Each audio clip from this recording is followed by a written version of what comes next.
Well, spring is a time for rejuvenation. We clean our homes, maybe upgrade our wardrobe.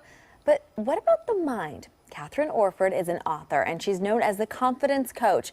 And she's here to help us get in the right place to meet those goals. Good morning, Catherine. Good morning, Serene. Thank you for being here. It's wonderful to be here. Yeah. So, we clean out the house, we clean out the closets maybe, but what about the mind? Exactly. And we do. We actually spend more time, apparently, planning our holidays and servicing our cars than we service our mindset.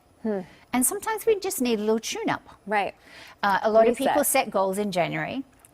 And then by about this time in the year, they're going, how's that goal going? And so it's a great time to just hit the reset button and really just shine a torch on what are your limiting beliefs about whether or not you can achieve that goal. And clearing out that emotional and mental clutter and garbage, right? Exactly, exactly. And you might have tried losing weight or getting that job or whatever it was in the past, and then you don't believe you're actually going to be able to do it. So it's just like, no, your past attempts don't have to actually dictate your future. Okay. They're just like a warm-up, a bit like the dress rehearsal. Okay. And we'll learn something from that.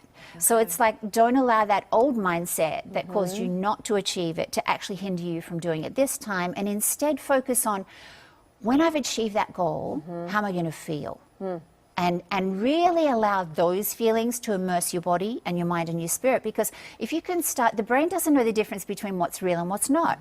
So if we start going, oh wow, well when I've actually shed that 10 to 20 pounds or I've got that raise, how am I going to feel? What am I going to be saying to myself? And allow those emotions to propel you forward. And so look forward rather than getting hung up on the past. Yeah, and if your inner critic pipes up and goes, oh, well, you've never achieved it in the past, so you're not going to achieve it now, go, I'm sorry, you're not welcome here anymore, and I will, just watch me. Oh, yeah. So have a little talk with that negative Exactly. Nancy You in just your head. tell that negative Nancy where to go.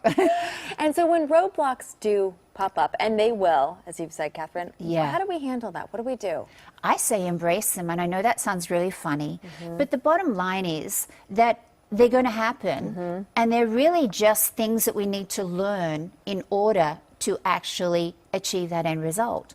So just to see the obstacles and roadblocks is, oh, okay, I didn't plan. When we go to achieve something we haven't achieved before, for example, we don't know how to get there. So those roadblocks are just part of the twists and the turns. So embrace them and go, okay, what can I learn from this? And what can I do to keep on moving forward? I once heard someone say that if a path has no obstacles, it's probably a path to nowhere. Exactly. And that's kind of what you're saying, Yeah, right? and a goal worth achieving is going to have those obstacles. Right. Okay. So what do we do when we mess up?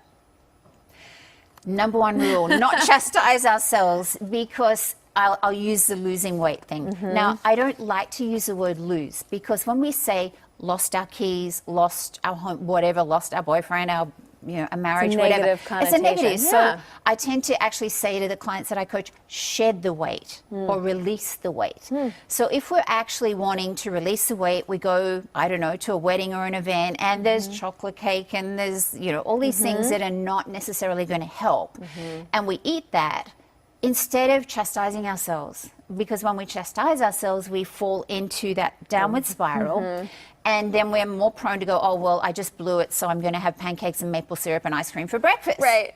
So instead of chastising ourselves, go, oh, I just went off track, and in any given moment, I can choose just like that to get back on track again. And Catherine, real quickly, before we let you go, you can get a copy of your free copy of your book. Is that right? Yes, at becomeyournumberonefan.com. Wow. Okay. Good advice, Catherine. We all need that mental and emotional reset this spring, I think. And for more information on Catherine and for a link to download that free copy of her book, go to kcal9.com and click on Seen on TV.